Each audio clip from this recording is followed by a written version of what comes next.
नमः शिवाय। आज के इस वीडियो में हम जानेंगे प्रदोष व्रत विधि, कथा और शुभ मुहूर्त। मई महीने में कब है प्रदोष व्रत? आइए जानते हैं प्रदोष व्रत मई महीने में कब है। हिंदू धर्म में भगवान शिव की उपासना के लिए प्रदोष व्रत को बहुत ही महत्वपूर्ण माना जाता है। यह व्रत प्रत्येक माह के कृष्ण और शुक्ल पक्ष की त्रयोदशी तिथि के दिन रखा जाता है। इस दिन प्रदोष यानी संध्या काल में भगवान शिव की उपासना विधि विधान से की जाती है।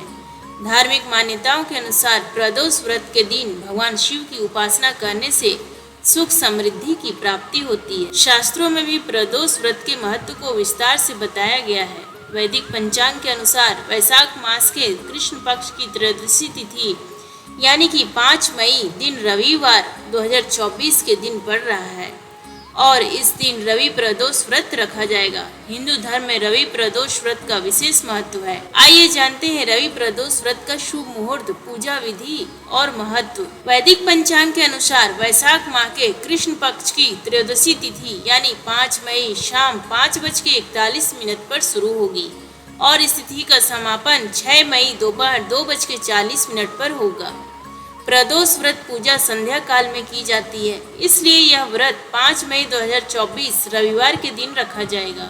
इस दिन प्रदोष पूजा मुहूर्त शाम 6:55 से लेके रात्रि के 9 बजे तक रहेगा। रवि प्रदोष व्रत पूजा विधि। रवि प्रदोष व्रत के दिन सुबह जल्दी उठकर स्नान ध्यान करें और साफ वस्त्र धारण करके सूर्य देव को अर्घ्य प्रदान करें और फिर भगवान शिव की विधिवत उपासना करें। इस दिन शिवालय में जाकर शिवलिंग पर जल अर्पित जरूर करें।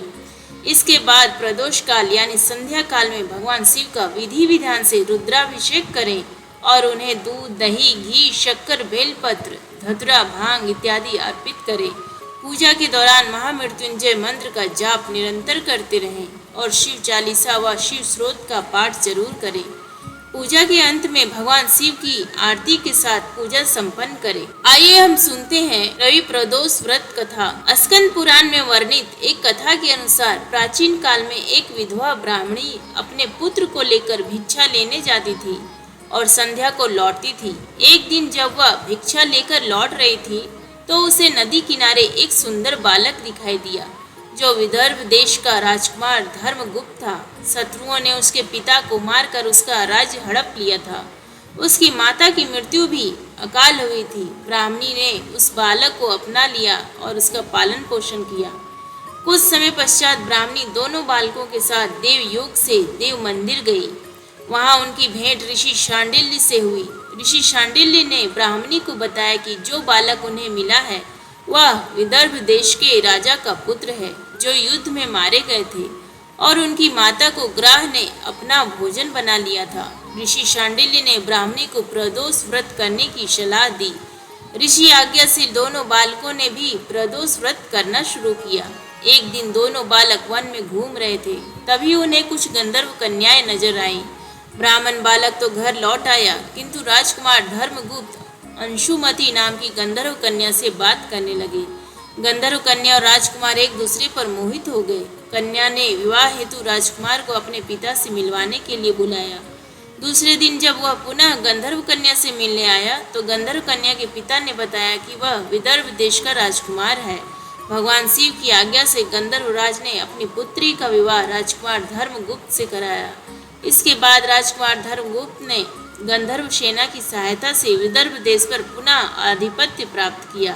यह सब ब्राह्मणी और राजकुमार धर्मगुप्त के प्रदोष व्रत करने का फल था।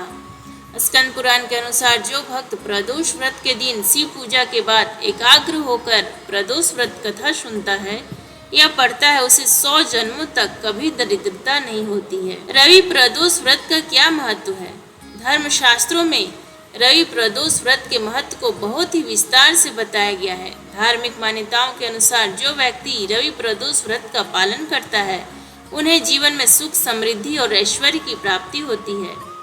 साथ ही जीवन में आ रही सभी प्रकार की बाधाएं दूर हो जाती है। मान्यता यह भी है कि रवि प्रदोष व्रत रखने से कई प्रकार के ग्रह दोष भी दूर हो जाते हैं। रवि प्रदोष व्रत के दिन भगवान शिव के साथ साथ सूर्य देव की उपासना का भी विधान है। मान्यता है कि सूर्य देव की उपासना करने से व्यक्ति को जीवन में सभी प्रकार की सफलताएं मिलती हैं। बोलो शंकर भगवान की जय। ओम नमः शिवाय।